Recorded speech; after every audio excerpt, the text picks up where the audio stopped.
There is a father and son team out there that I think the people should know about. It's Taylor and Nathan Purdee.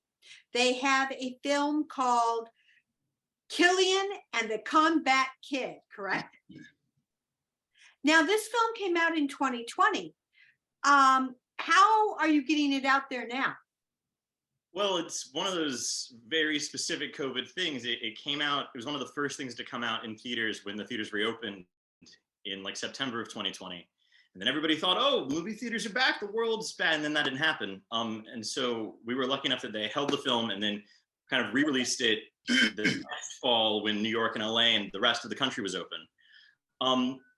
And so then, yay, theaters are kind of back, but it took everybody really feeling like the world had healed-ish for it to finally go to digital, which, you know, in 2020, we were used to everything going to the internet. And this is one of the rare things that was only in theaters for 2 years.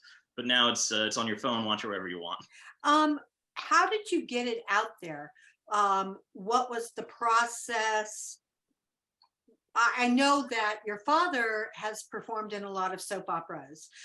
He started off on The Young and the Restless, and you're currently in One Life to Live, correct? No, I haven't been with One Life to Live since 2003. That show no longer exists. Oh, wow. I used to watch it, and I love Cassie De Palma, who's in your film. Yeah. Yeah, right. So can you talk a little bit about that? How did you get it started?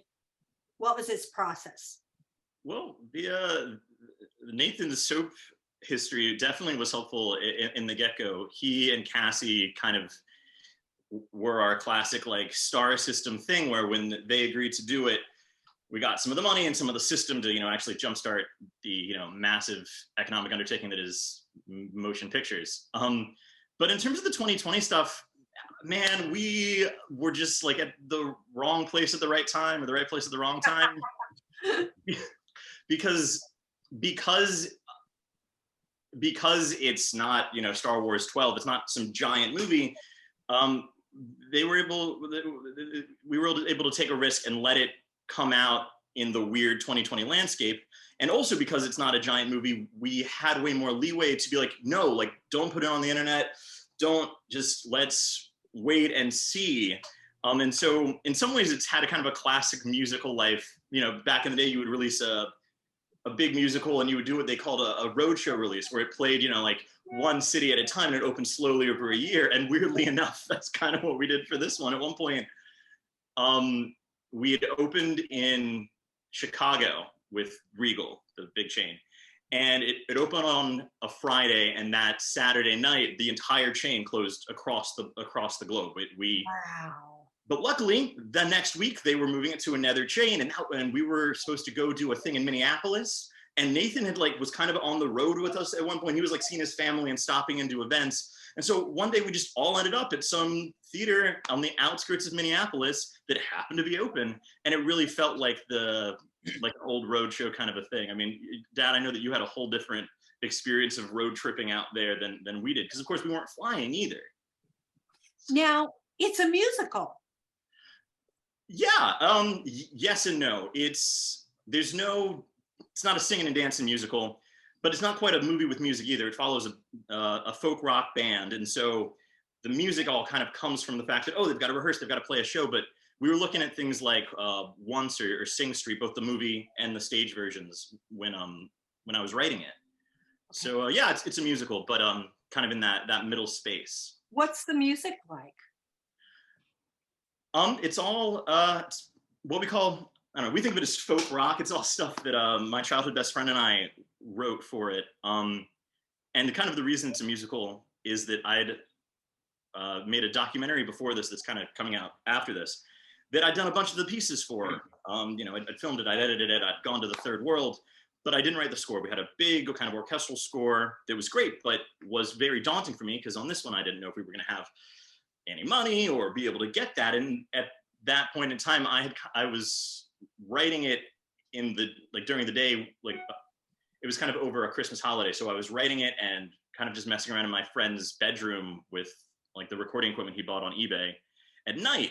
And it's kind of came to be that like, oh, I mean, if we can record this and it's fine, it could work for the movie. And if it's all banjos, then we don't need to have an orchestra. And maybe if they sing the songs, then we need even less songs. And so it's a musical because I was trying to make it easier on myself, and that it's kind of counterintuitive.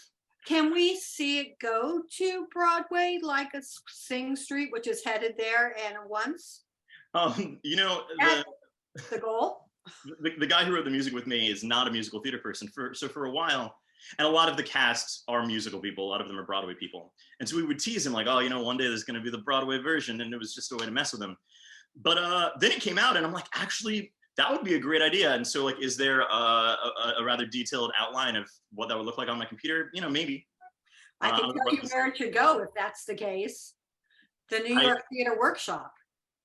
Exactly. I mean, they did once in Sing Street. They would.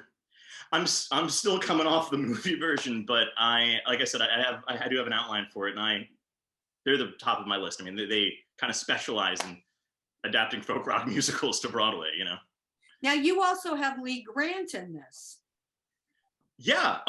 So Lee kind of comes in for like a voiceover cameo. She is the character that kind of saves my character in the end. It kind of guides us through to the climax.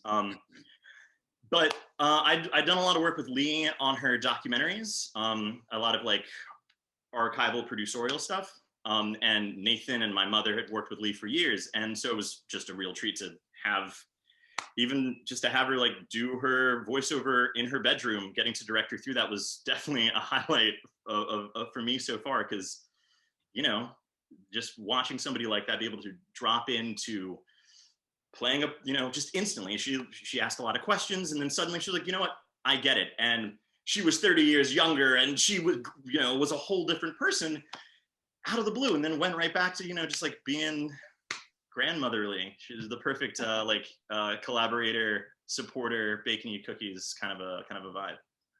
Nathan, what was it like working with your son? Difficult. Why? Because he called me Nathan the whole time. He bossed me around and told me what to do, what not to do. But all kidding aside, it was great. I tell you, I was so surprised that he was as organized as he was, because you don't expect that. And he knew exactly what he was doing. And I was so proud of him, because he just had people come to him, and whatever he needed, they were there for him. And so for me, it was real easy to work with him. I thought to myself at one point that he's taken on a job that I would never want to. I've always told him I don't ever want to work that hard. But he made it seem like it was so simple and easy. He came home one day over the holidays. He was sitting down by the fireplace writing. I asked, what are you doing? He said, I'm writing a movie. I said, okay, fine. A couple of months later, I get a call from him. He says, Dad, I wrote a part for you in this movie. I want you to read the script. I said, okay, fine. I read it. I thought, very cool. The next thing I know, my wife says, Taylor and the crew are coming here to the house to start shooting their film. I said, what film?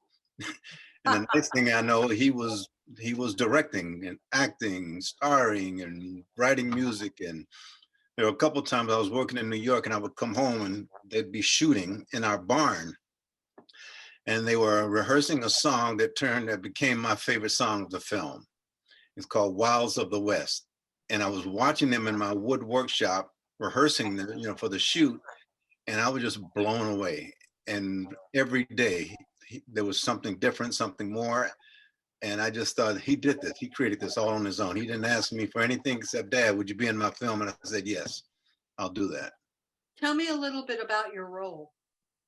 I play his father. It wasn't until after the film that I knew that my character's name was Nathan. I had no idea so I played his father, Nathan Rasan. And he said to me, Dad, I don't want you to act. I just want you to be your same old grumpy, grouchy self and do what you do. And it was really that simple. And we had fun doing it. It felt like home. Cassie made it so easy to work with her. And he felt like she was the most qualified person to represent who his mother is. And excuse me, because they are so much alike. My wife, Roberta, she's just nurturing and loving, and she doesn't know the word no when it comes to Taylor. And she's got this energy. She wakes up in the morning energized. She goes to bed slightly energized, enough to read a book and then put herself to sleep, but she's always positive and upbeat, and Cassie really represented that.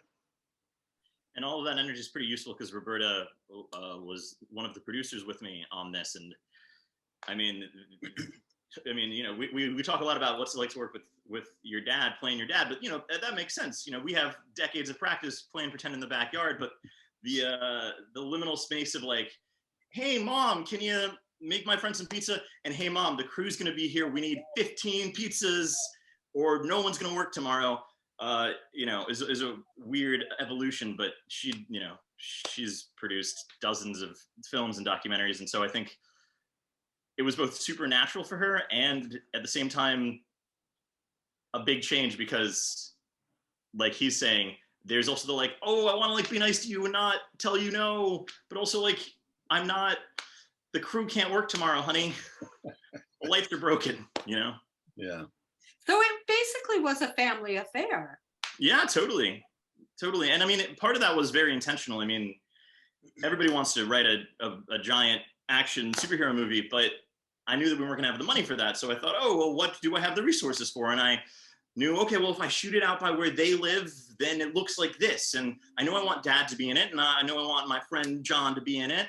And so kind of starting with the family part of what do you have access to and who can you trust to work with is what built it out. And so it's become, I mean, he was saying, I asked him not to play himself, and that's definitely true. And it's the more time that passes between shooting it and now, the more I feel like, I mean, it's not autobiographical, and I said that a lot in the beginning, but I also can see all of the ways that I like transmuted our lives through music. So like, I'm a filmmaker, Killian's a songwriter, but the like, hey guys, we've got to put on a show energy is the same.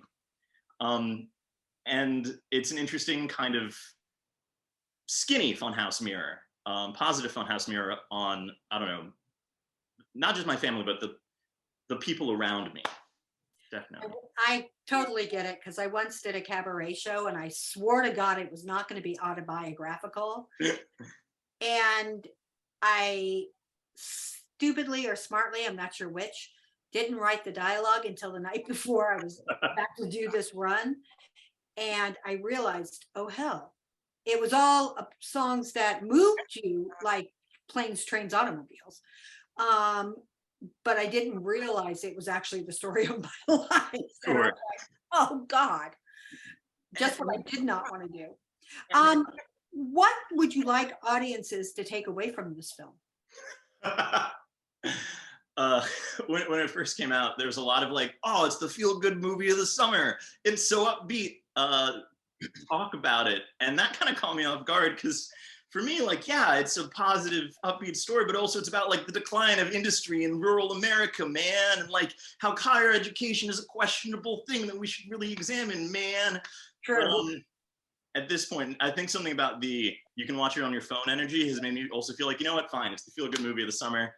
You can watch it on your phone. But I think whenever I'm writing something, I do kind of sit and think, if I was trying to have this conversation with like my close friends, what's the thing from my heart I would want to put into theirs? And in this one, it was the sense that no matter what was going on in your life, all of the crazy making things that were aciding through your brain, that in my experience and the experience of a lot of people around me, that's being creative, whether that is a professional creativity or you like watercolors and you never show them to anybody, but engaging with that, you know, instinctual creativity wasn't just like, oh, good for you, and then you should take a bubble bath after, but a real way to stay sane and to reset.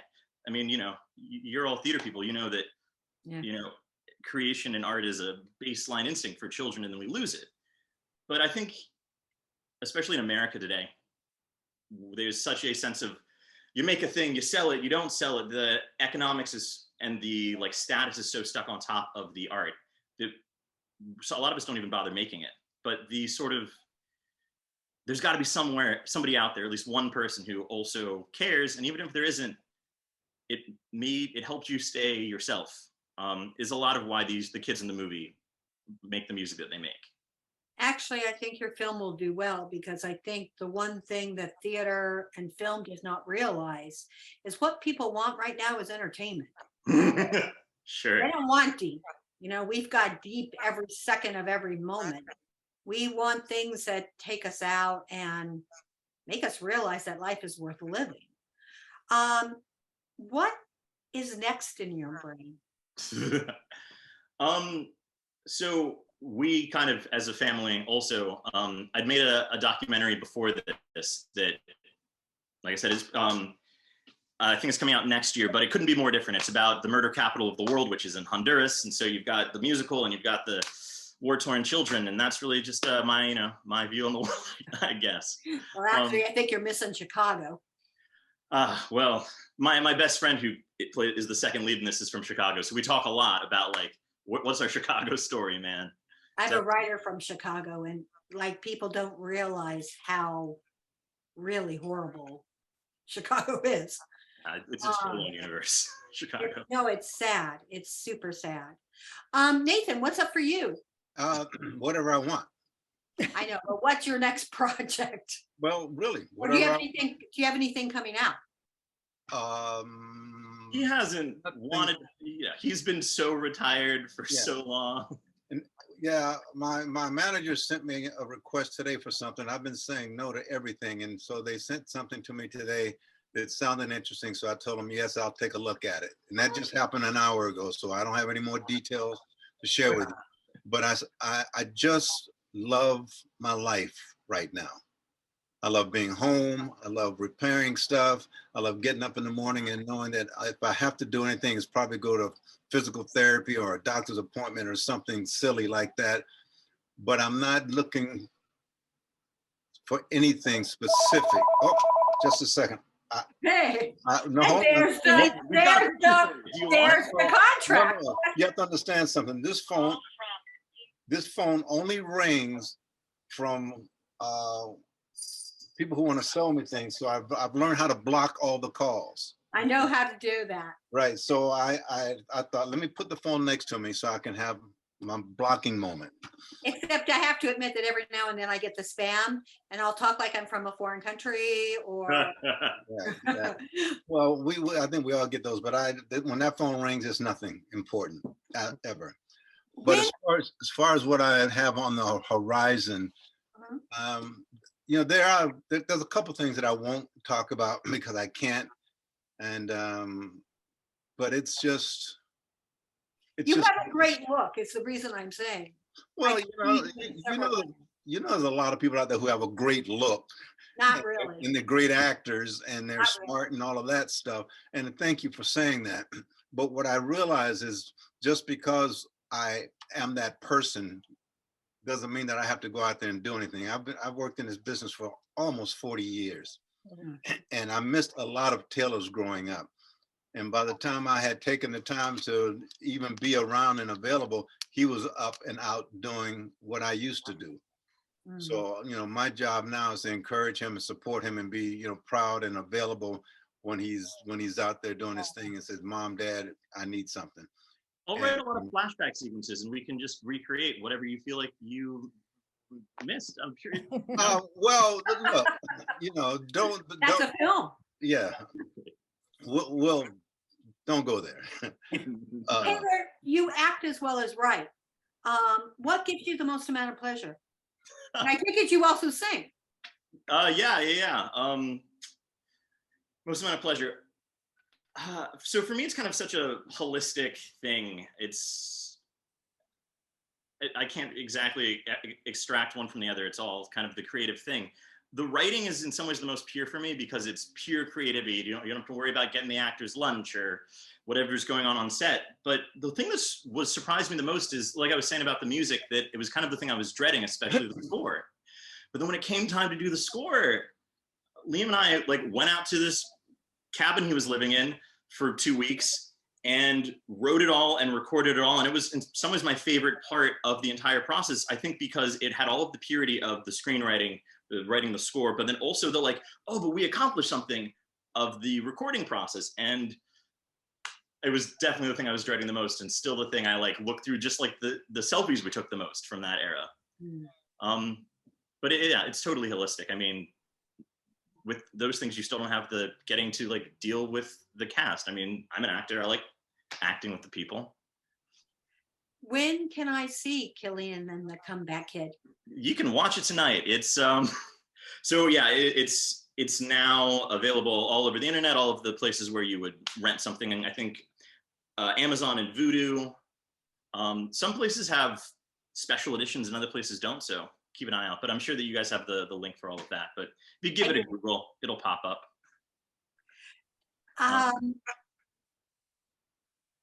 Again, what would you like audiences?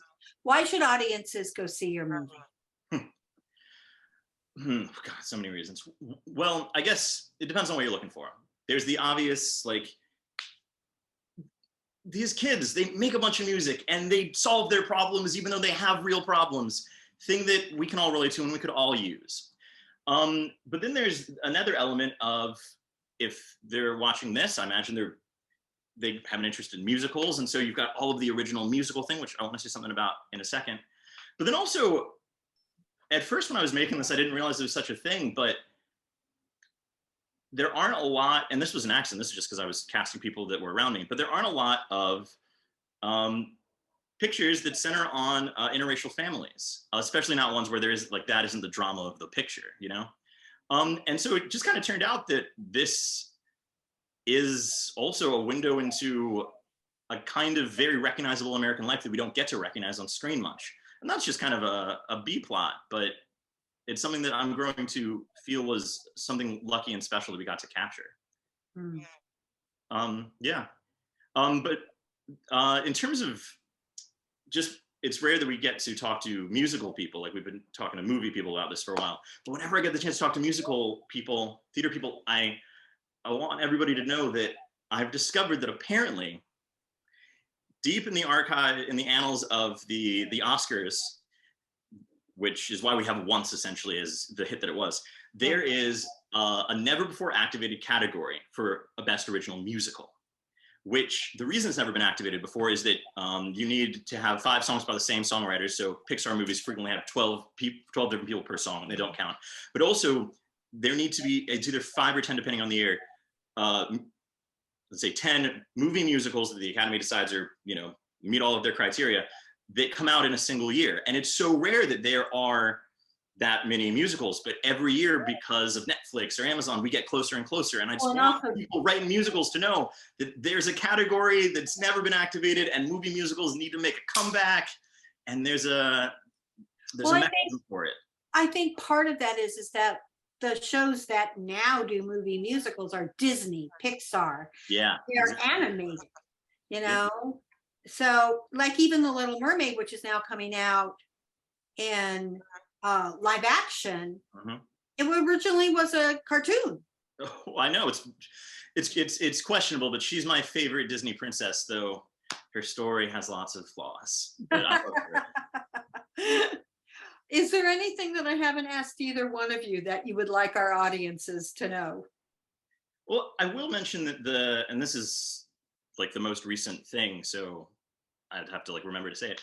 But speaking of what musicals exist today, like a month or two ago, we got a surprise that the people who put on the Oscars, they have a whole separate category for like protecting films and film history things. And apparently the music and the script for this and a bunch of other pieces for it, they're keeping it in their massive, it's going to be protected for all time archive. And so we don't exactly know what that is, but when you're asking things that we would like people to take away, they're all things that have come up on the list of, is this why this was apparently historically relevant? Is it the mixed race people? Is it because it came out during COVID? Is it because movie musicals are increasingly rare sometimes? Well, they're coming forward. You've got Wicked coming out in the next couple of years. Sure.